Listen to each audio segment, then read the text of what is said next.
Sveiki visi. Dabar aš filmuosiu, kaip Rūta daro valgyti ir nufilmuosiu jums, kur mes dirbam. Tu papasakosi baklažanų istoriją? Gerai. Tai vat, čia yra ofiso kambarys, kur praleidžiam didžiąją dalį savo dienos, todėl kad čionais yra praėjimas iš galinių durų į visą viešbutį. Čia sėdi paprastai keri, vyksta visos rezervacijos ir panašiai. Toliau va čia eina mūsų lyginimo, kaip šitas daiktas, presas? Jo, lyginimo presas. Čia labai aktualu turėtų būti Rūtos mamai, todėl kad labai lengva lyginti tokias paklodės ir... Pirk norės tada? Nu gerai, nu čia šiaip geras daiktas, bet nevertas savo kainos žodžių. Tai vat, labai daug yra visur tokių ventiliatorių, dėl to, kad jie labai mėgsta vidinti kambarius ir nemėgstat ir net langų, bet mėgsta užtat kondicionierius ir ventiliatorius. Taigi, štai čia jūs galite pamatyti, kaip atrodė Keri ir jos vyras prieš 10 metų. Čia yra visus stendas jų nuotraukų. Ką čia dar parodyti? Mūsų viešbutis, arba kitaip tas Inn, buvo įvertintas kaip vienas geriausių 2006 ir 2008 metais Džersio pakrantėje.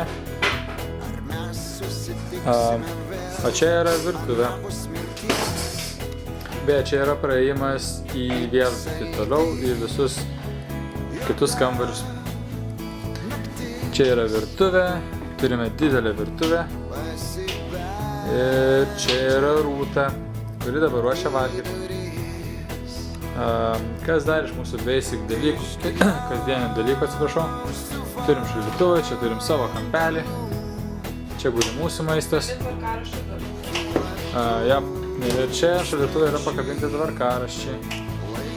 Tai pavyzdžiui Ted, aš čia su Ted, nes jie nesugeba pasakyti mano vardą, tai jie man suteikia vardą Ted.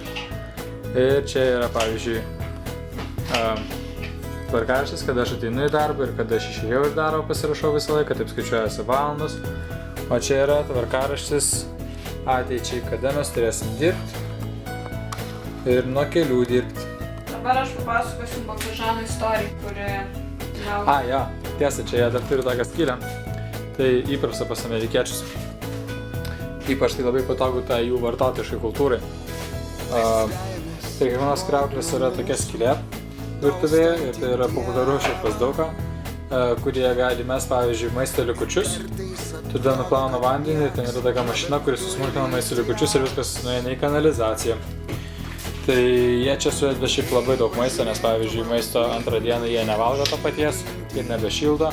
Arba tą patį omletą pusryčiam suvalgo ir likusią dalį, tarkim pusę omleto skardos, jie tiesiog išmeta šičia. Viskas susismulkina ir voilà. Tokia ta Amerika ir tokia mūsų darbo vieta. Iki. Nefilmavai.